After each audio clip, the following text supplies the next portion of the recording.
what's up you guys, this is Rob from the Guy Plays, and today we are doing a quick dig through Devstream 94 to see everything that's been hashtag confirmed. Alrighty, so DE's lips are super tight on this episode, the tightest and grippiest their lips have ever been. Like literally they are clenching their lips to the point of quivering, except for Sheldon, whose lips are so loose they are literally flapping in the wind. So let's jump into some of the things he spoiled. First off, there sounds like there will be something previewed for Arkwing at TennoCon, as well as relay upgrades and operator-only missions or mini-games. Now clearly he didn't give us any fleshed out details, so while he didn't give it up completely, his lips were definitely dripping. See, I can make straight jokes, I have like all kinds of range. Next up, we've got teases for future releases. In an upcoming update, Octavia will be receiving a new sound pack. In addition, Breton and Lado Vandal will officially be making the return, however when and where are still to be determined. There was also talk about bringing back the classic Snipetron since the Vandal version is readily available. On the more exciting end of the spectrum, they gave us a teaser on the summer vault that will be unlocked.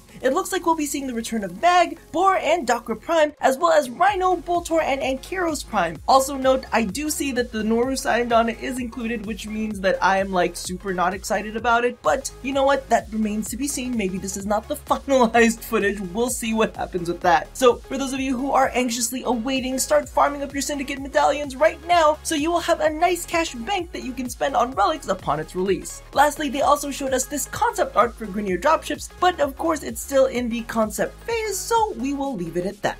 Moving along, we've got some gameplay of Hero and the new Tenno-themed Speargun, currently known on the dev build as Wrath. This thing seems to launch orbs, deal damage in a small area of effect, which is cool and all, but when you javelin toss this baby, all surrounding enemies are affected by this headshot bullet attractor thing. Now, for those of you who don't get the amazing synergy with Hero, basically what happens is it'll swap you over to your secondary weapon and give you easy headshots, which will activate Thurbal's energy restoration multiplier. So this definitely seems to be an awesome accompaniment for our priest frame. Alongside that, we got to take a closer look at the new Grineer unit, Nox. Basically, he's got an amped up stug that fires diarrhea goo instead of semen that bypasses your shields with toxic damage, and upon death leaves a gas cloud, because I guess he's like the Grineer ass troop or something. Alrighty, so the next thing we got to see live is Oberon's mystical, magical, beautiful grass. Now, the interesting thing is the fact that Oberon gets grass for his hallowed ground, while Oberon Prime gets full-on fern foliage. The existing ground swirlies still do seem to exist, which pulls in your energy color. Now, I know that beggars can't be choosers, but it would be nice if the grass and ferns pulled a little bit of his energy colors in Alanidas' infestation patch. And I know they got more important shit to do, but I'm gonna just put that out into the universe. At the very least though, this does show that you don't need to bitch, moan, or complain in order to get DE to make positive changes in the game.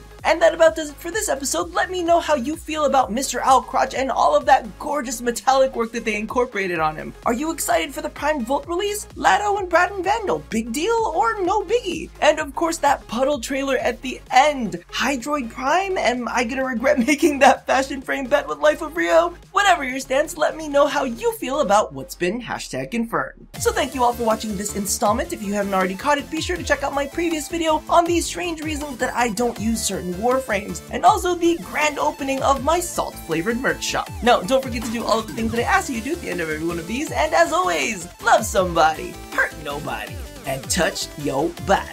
I'll see you guys next time. Bye-bye!